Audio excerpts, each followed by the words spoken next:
Hi, my name is Annie Purdue-Olson, and this is the next in our video series on biblical heroes. And today our hero is Esther. Now, Esther was an orphan, and she was adopted by her cousin Mordecai and raised as his own. Now, her heroic assignment is an interesting one because she isn't groomed for leadership like Joshua, and God didn't come to her in a vision and tell her what to do like he did with Jeremiah.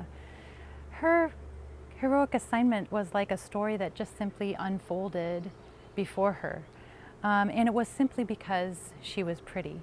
You see, the backdrop to her story is Queen Vashti had disobeyed the king, humiliated him, and so she was banished from his presence, and he stripped her of her title as queen and decided to look throughout all of the land to find another queen. So all of these beautiful women were brought into the palace to the custodian of the women, and he was in charge of preparing them to be presented to the king. Now, Esther got his attention. She was among these pretty women because she was so beautiful, and he decided to give her extra beauty treatments. He found her the best place in the palace to stay, and he gave her special advice on how to please the king.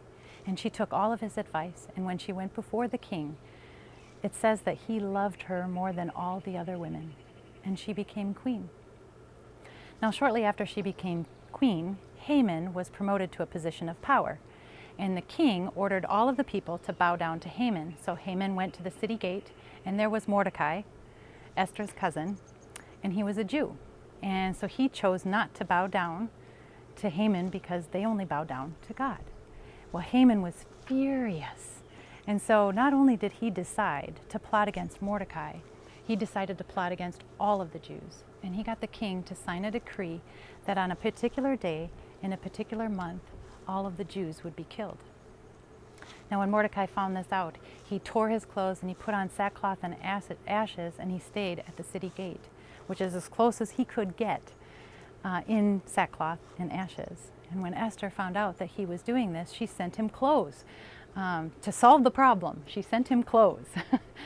Well, when Mordecai got the clothes, he sent them back, and he told Esther that she needed to go before the king and tell the king of the plot and stop the plot from happening against her people.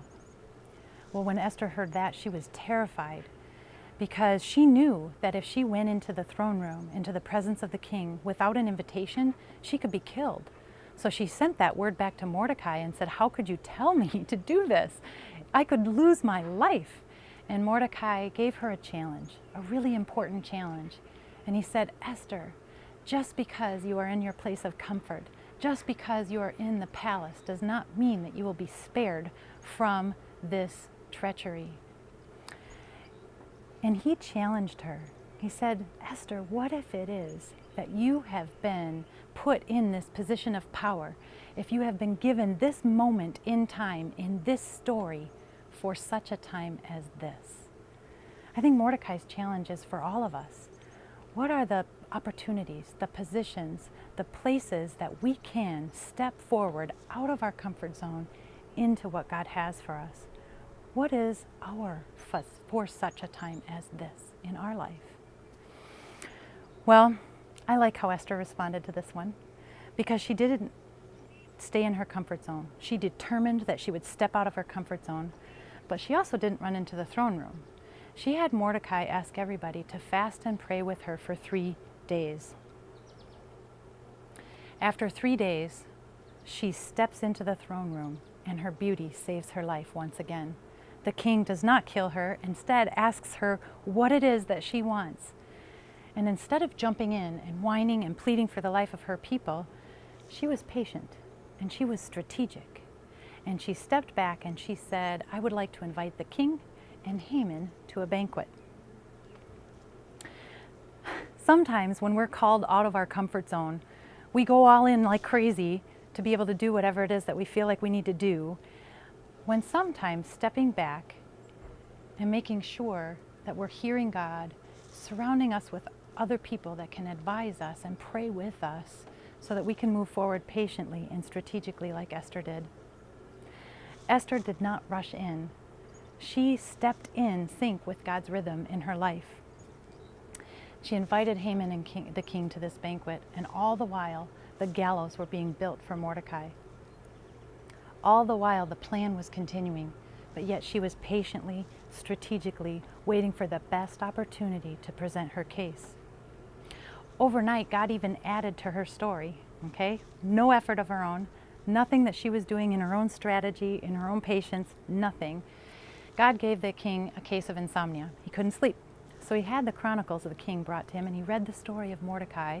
Shortly after Queen Esther had become queen, he had heard two people plotting against the king at the gate. He told Queen Esther told the king, and the king's life was spared. When the king read this story, he asked, had Mordecai ever been honored? But he had not been honored, and so he had Haman take Mordecai on a horse through the city and proclaim his honor throughout the day. Haman was mortified. In fact, it says that he went home and covered his head in shame, because here was the man he was plotting against, and he had to proclaim honor to him. But it was time for the second banquet. So Haman went to the second banquet, and it was at this banquet that the king said, Queen Esther, what is it that you want from me? And she said, there is someone who is plotting against my people to destroy all of my people. And the king was angry and said, who is this person? And she revealed that it was Haman. Esther took great personal risk. She risked her own life. She risked the life of her people. She risked her reputation, everything to step out of her comfort zone, fulfill the assignment that God had given her to save her people. And when she did that, Haman's plot was revealed, her life was spared, and Mordecai was raised to the second in command in all of the kingdom. I think we can take a challenge from Mordecai and from Esther. What are the opportunities, the skills, the talents, the positions that God has given to you by His grace, not by any effort of your own? And how does He want you to use those to fulfill the assignment that He's given to you? How might God be asking you to seek Him, to pray and to fast, and to gather your people around you and have them pray and seek and fast with you? So take Mordecai's challenge and ask God what it is that He wants you to do, how He wants you to step out of your comfort zone. Thank you for joining me on this video blog.